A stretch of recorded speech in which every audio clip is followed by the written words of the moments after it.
Hello, Amador County. I'm Tom Slivick. Welcome to TSPN's News for today. Let's take a look at our headlines. CDF issued a statewide burning ban due to dry weather and continued hot weather forecasts. Amador Supervisors discuss a MOU with the U.S. Forest Service. Plymouth officials encourage the GSL pipeline, and Jackson officials look for answers on system-wide rate. Amador Supervisors discuss details of coordinating an MOU with the U.S. Forest Service. And Martell Amador Central Railroad Depot sees the end of the line with demolition by owner SPI. In the second half of the news, I'll be speaking with Sutter Creek City Manager Sean Bay for an update on Sutter Creek. Stay with us. We'll have these stories when I return from the other side of the break. You're watching Amador County's local television network, TSPN. Hello, everyone, and welcome back. The Department of Forestry and Fire Protection on Thursday, August 15th, issued a statewide burn ban due to dry conditions and increased fire activity. That, coupled with the current weather forecast for continued heightened fire danger, has prompted CDF to suspend all burning permits and open fire within the state responsibility area of California. The burn ban suspends all residential burn permits, forest management, hazard abatement, and other industrial-type permitting banning within the 31 million acres of state responsibility area. CDF and Sacramento fire brigades fought and continue to fight a fire that started Wednesday afternoon in Pilot Hill in El Dorado County. It started at 2:30 p.m. and was contained at 108 acres by Amador County Board of Supervisors discussed a draft memorandum of understanding with the U.S. Forest Service on Tuesday, August 14th, making some changes to the draft. Amador County consultant John Hoffman said the agreement is based on a memorandum of agreement, MOA, between California, the Bureau of Land Management, the Forest Service, California State Association of Counties, and the Regional Council of Rural Counties. Hoffman worked on the draft MOU with Amador District Ranger Rick Hobson. Hoffman said the MOU included coordination and cooperation with the Forest Service, including 3 meetings a year with alternating facilitation of agendas so each group can pick agenda topics. Supervisors preferred making that an annual term so each group handles the agenda for a year. Hoffman said one of the meetings should be a field trip, and the collaboration was about harmonizing existing documents and creating planning teams when appropriate. Hobson said 79,000 acres of El Dorado National Forest are within the Amador County, and his supervisors has signed the agreement. A PG&E land donation to the Stewardship Council led to the process of seeking the MOU, patterned after the MOA signed in July. He was apprehensive about the PG&E land donation, but was asked how to get lands managed with the county. Supervisor Vice Chairman Richard Forrester said the MOU doesn't mean they will concur on everything.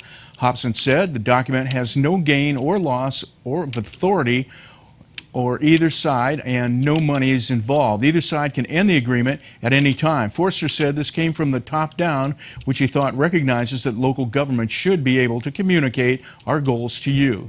Supervisor Brian Oneto said a lot of people are concerned about fire and fuel reduction, and the Highway 88 fuel thinning project is very good, probably the best I've seen in years. They discussed the word coordinate, which Forrester said was left out by the U.S. Forest Service because of legal ramifications. He said counties around the state tried to come up with stronger language. Forrester said this is a mandate, and they can set a period of time for the MOU, so if it's working, it rolls over, and if it doesn't, it goes back to the drawing board.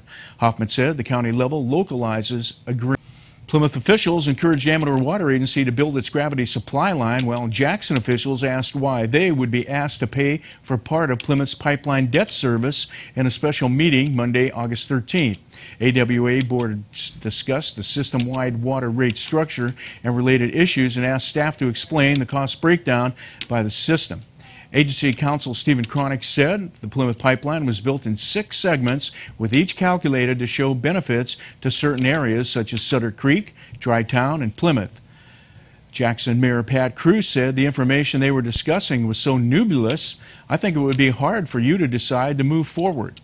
AWA directors took no action on the rate consolidation, and its outreach committee took information to Jackson Tuesday. Jackson City Council will take up the issue August 27th. Consultant Bob Reed said Plymouth is paying operation and maintenance costs as a member of the Amador water system, taking a chunk out of those costs that Jackson would pay.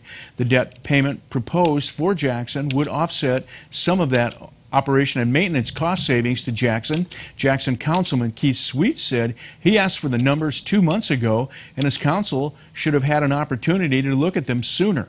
Plymouth Mayor John Coburn said they should not confuse the Plymouth Pipeline debt service with the total cost of the pipeline, paid with a $5 million federal grant, besides a loan financed through the Amador Water Agency. Cronick said the rates Reed developed do not include plant improvement or water treatment in the Amador water system. CFD will pay its fair share of the Amador transmission pipeline.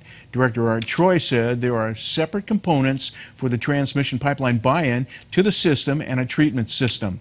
Plymouth City Manager Jeff Gardner said AWA is dealing with a series of systems with no way to account for their differences economically. He said Reed's rate structure study does a very good job of breaking it down per system. Gardner said it wasn't fair. Jackson pays less in water fees than us, but they can spread it out to more people. He said Plymouth's monthly participation fee went from $2,500 to $7,500 even before the pipeline was finished. He said some may not believe the system-wide structure is fair, but he thought it was good. Gardner said the gravity supply line, as expensive as it is, you'd be crazy not to do it. Jackson City Council will discuss information from its AWA at its August 27th. Amador County Supervisors discussed a memorandum of understanding with the U.S. Forest Service on Tuesday, making some changes to be considered by the service. Supervisor Brian Onetto suggested removing MOU wording that says the county would strive to harmonize county land use planning decisions with current USDA Forest Service plans, federal laws, regulations, policies, and agency objectives regarding lands managed by the Amador Ranger District within county boundaries. Supervisors agreed to remove that wording, as did District Forester Rick Hobson. Hobson said with the less personnel, they are still getting the same work done with volunteers. Supervisor John Plaz said supervisors represent the volunteers, but the volunteers and their special interests don't necessarily represent the county. He said Amador Calaveras Consensus Group has not been signed onto by Amador County or Calaveras County's boards of supervisors, and yet it seems to be given more weight than the politicians who represent the wishes of the people. Plaz said he hoped the MOU brings about more recognition of elected officials. He said it was good to hear it came from the top down, but he also saw a letter from Regional USDA Forester Randy Moore that it was his intent to remove the word coordinate from the state level agreement. Plaz was glad Hobson returned that word to the document. Hobson said using the word coordination makes sense to me. Plaz also discussed a BLM pilot meeting recently discussing rafting permits on the upper McCollum River and asking why he had not been coordinated with, considering significant impacts on Amador County. His response to me was, "You're here, aren't you?"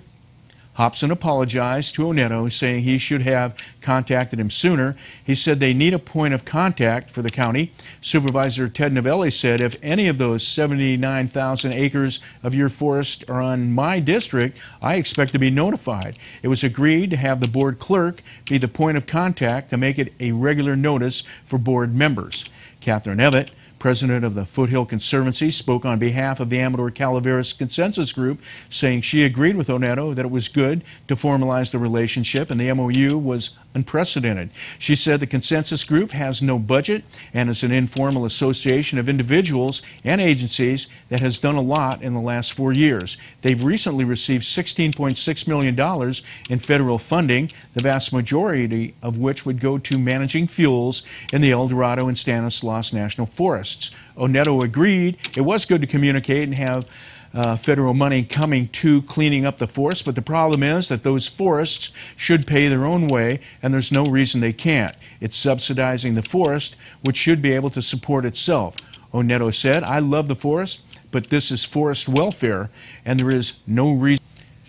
Amador County Historical Society President Thornton Consolo said it was a end of the line starting Friday for the 107-year-old Amador Central Railroad Depot in Martell. Consolo said the demolition began the Monday of Friday, August 8th, with 5 workers dismantling the building so as to salvage as much of the lumber from the building as possible. The warehouse portion of the depot came down first. All of the walls of the depot were mostly down by Tuesday, August 14th. Consolo said the depot was built in 1905 and operated under the Eastern and Ione Railroad, Amador Central Railroad, and the Foothill Railroad until about 2002. The building has been falling into disrepair. He said the building is currently owned by Sierra Pacific Industries. Consolo said it was once a predominant structure in Martell and served freight line and passenger line service from the Jackson and Sutter Creek areas to the Ione Depot, where passengers and freight were linked to the Central Pacific, Southern Pacific, and later the Union Pacific Railways for destinations further down the line. Consolo said it was through this station rescue teams from the east side of the Rockies traveled in a heroic attempt to save the 47 miners trapped in the Argonaut mine disaster. The Amador Central Depot will be remembered for its historical link from our foothill homes and lumber mills to the cities to the west. The historic Amador Central rail line still exists between State Highway 88 at Ridge Road near Martell and the Ione Depot. He said the line is owned and maintained by a partnership of the Amador County Historical Society and the Recreational Railroad Coalition of Historic Society. He said the Ione Depot is currently being rescued from demolition in Ione under the efforts of the City of Ione and the Amador County Historical Society. Stay with us. More news on the other side of the break. You're watching Amador County's #1 news and sports leader, TSPN.